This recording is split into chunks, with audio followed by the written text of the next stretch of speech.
Bonjour tout le monde, bonjour, Olive Chavy, cadre commercial, entrepreneur, conférencière, écrivain, tout ça c'est pour moi. Alors je suis très contente aujourd'hui et j'ai décidé de faire une vidéo spécialement pour un abonné qui m'a offert ce tableau. Un tableau magnifique, j'ai vraiment adoré, vous allez le voir. Sincèrement, Arnaud Maurice, je voulais te dire merci et c'est un geste qui m'a particulièrement touchée. Ça veut dire qu'il y a plein de monde qui regarde mes vidéos mais ne commente pas forcément, mais sont là et tu fais partie de mes super fans. Je voulais te dire merci, c'est un très beau tableau.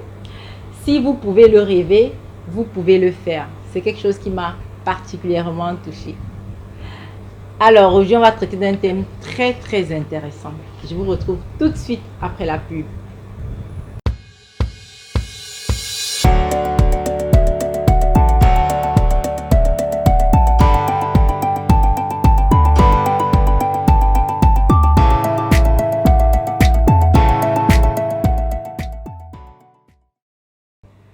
Alors aujourd'hui, nous allons parler du mariage.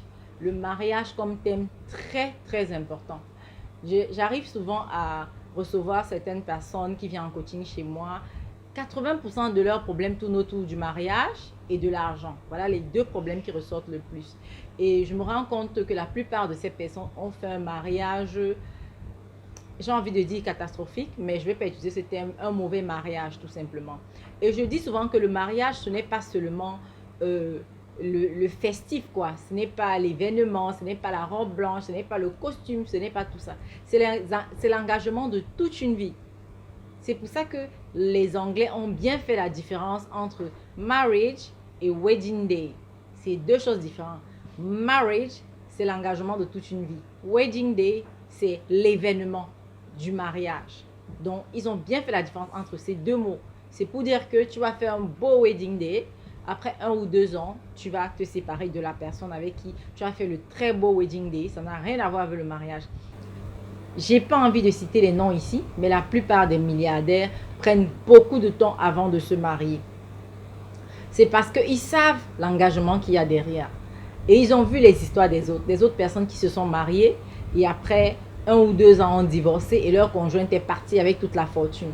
Ce qui a fait mal à la plupart de ces personnes. Donc, ils prennent vraiment le temps de tomber sur la très bonne personne. Est-ce que la personne que je vais épouser me correspond? Est-ce qu'on partage la même vision? Donc, il faut avoir une checklist pour répondre à certaines questions. Est-ce que la personne avec laquelle je vais vivre le restant des jours me correspond? On tique. Est-ce que je suis prête à accepter cette personne, même si la personne était infime? On tique.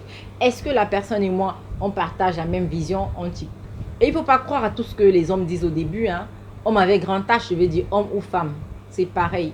Donc au début, l'homme va te faire miroiter de tous les cieux et tout. Tu vas croire que tu es la plus belle femme du monde et tout. Et puis du jour au lendemain, il va partir sans explication. En général, c'est comme ça. Et la femme aussi, elle va se plier en 4 pour ressembler à celle que tu as envie d'épouser. Après le mariage, tu auras quelqu'un d'autre. Donc il faut avoir le très bon discernement. Le très bon discernement pour savoir sortir le vrai du faux. Alors, je vais vous raconter l'histoire de cette dame. Elle m'a permis de raconter son histoire. Elle est venue en coaching chez moi, mais je ne vais pas donner son nom. Elle a commencé une très belle relation avec un monsieur. Le monsieur lui donnait tout. Elle-même, c'est quelqu'un qui savait se battre et tout. Donc, c'est quelqu'un qui travaillait dans une entreprise dans la place dont je vais taire le nom. Et le monsieur l'a aimé. Et ils ont décidé de se marier. Ils se sont mariés. Ils ont fait 2 enfants. Mais dans le mariage, elle avait l'impression d'avoir affaire à quelqu'un d'autre. Le monsieur était totalement différent. Il boudait quand il rentrait du travail. Elle sortait du travail en général à 18h. 18h30, au plus tard 19h, elle était à la maison, mais il boudait toujours, il boudait. Il disait, mais je ne te suffis pas, je ne te donne pas tout. Est-ce que tu n'as pas tout ce dont tu as besoin ici? Est-ce que je ne te nourris pas? Je ne m'occupe pas des enfants. Donc, c'était les problèmes. Et puis, elle a demandé à son mari, à la fin, tu veux quoi? Le mari dit que je ne veux pas d'une femme qui travaille. Mais elle dit à son mari, mais au début, quand tu es venu, tu savais que je travaillais. Pourquoi aujourd'hui tu dis que tu ne veux pas d'une femme qui travaille? Comme si j'ai commencé à travailler dans le mariage alors que je travaillais déjà depuis. Le gars lui dit que non, moi je ne veux pas de ça. Je vois maintenant ce que ça cause dans le foyer. Tu n'es plus disponible pour moi. Tu n'es plus disponible pour les enfants. Moi je veux d'une femme qui va s'occuper de nos enfants. Vous voyez? Et elle aussi, elle se dit, bon voilà, moi je ne veux pas qu'on m'appelle mademoiselle. Le fait de m'appeler madame, c'est vraiment un honneur et tous mes collègues au bureau me respectent. Je préfère quitter le boulot. Ah là, ça a été une très grande erreur. Elle dit qu'à partir du moment où elle a quitté le bureau, les 6 mois qui suivaient, son mari s'occupait d'elle et tout, machin. Mais elle-même, il lui manquait quelque chose. Mais elle s'est dit, c'est pas grave, mon mari va assumer et tout. Petit à petit, elle a commencé à ramener son mari à la raison que bon, voilà, tu veux pas que je travaille pour quelqu'un. Est-ce que tu peux m'ouvrir un commerce? Le gars dit, je vais le faire. Prends le temps, je vais le faire. Et ça allait de mal en pire, de mal en pire. Après, il ne donnait même plus l'argent. Même pour ses cheveux, elle ne ressemblait plus à rien dans le foyer. Quelqu'un qui avait l'habitude de prendre soin d'elle, ainsi de suite. Et elle a marché de coach en coach, elle allait rencontrer les gens, les membres de sa famille pour demander conseil et tout machin. Les gens lui disaient que non, tu dois travailler, sors travailler. Elle s'est battue. Elle est sortie pour aller déposer ses CV. Elle a recommencé à travailler. Mais quand son mari sortait pour aller au boulot, elle sortait pas derrière. Donc en cachette, elle a fait ça pendant 2 mois. Il s'est rendu compte qu'elle travaillait et il a demandé le divorce. Et en ce moment, ils sont en instance de divorce. Et elle, tout ce qui préoccupe cette dame, c'est qu'elle ne veut pas divorcer, elle ne veut pas faire les enfants avec les pères différents. Moi, je lui dis, est-ce que tu veux rester dans ce mariage et être prisonnière? Parce que si tu renonces à ton travail et que tu choisis le mariage, ça veut dire que tous les tares que tu as vécu pendant 7 ans-là, tu vas toujours les revivre. C'est-à-dire que toi-même, tu es mal dans ta peau, tu n'es pas épanoui, tu n'es pas ci, tu n'es pas ça. Tu vas revivre les mêmes tares. Si tu es prêt à le faire, tant mieux. Si tu penses que c'est avec cet homme que tu veux finir le restant de tes jours, vas-y.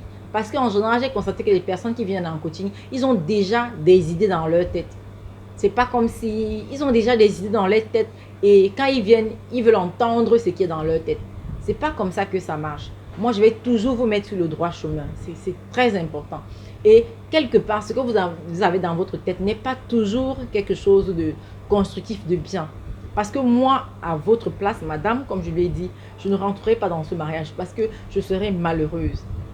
Mon mari m'a trouvé, je travaillais et il veut que je ne travaille pas. Alors que son travail n'est même pas un milliardaire, c'est pas un entrepreneur, c'est pas le plus riche quoi, où tu vas dormir sur tes 2 lauriers. Et toi-même, tu es une femme qui aime travailler, mais tu préfères arrêter le travail pour entrer dans ce mariage. Si vous êtes venu prendre un coaching, ça veut dire que quelque part derrière, vous savez déjà ce que vous voulez. Donc, non, ne va rien vous apporter. C'est tout ce que je lui ai dit. Donc après, elle m'a dit, après plusieurs conseils, tout le monde lui disait la même chose.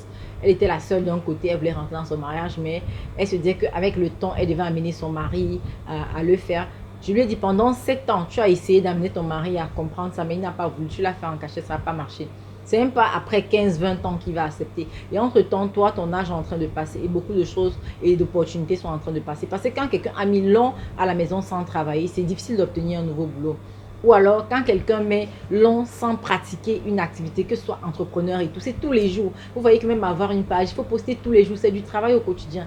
Quand on lâche même une semaine, un mois, on perd beaucoup de choses. Donc, c'est tout ce que j'ai envie de conseiller à mes soeurs. Il faut faire la différence entre the marriage and the wedding. You have to do the difference. It's very important. Ce n'est pas la même chose. Vous devez faire la différence entre l'événement du mariage et le mariage en lui-même. C'est 2 choses complètement différentes. J'espère que vous avez compris ce que je vous ai dit. Et je compte sur votre discernement pour sortir le vrai du faux. Sur ce, comme je le dis souvent, nous sommes arrivés au thème de cette vidéo. Et comme je le dis souvent, ce ne sont pas seulement les plus intelligents qui réussissent, mais les plus audacieux. Tenez bon et n'abandonnez jamais. Bye bye!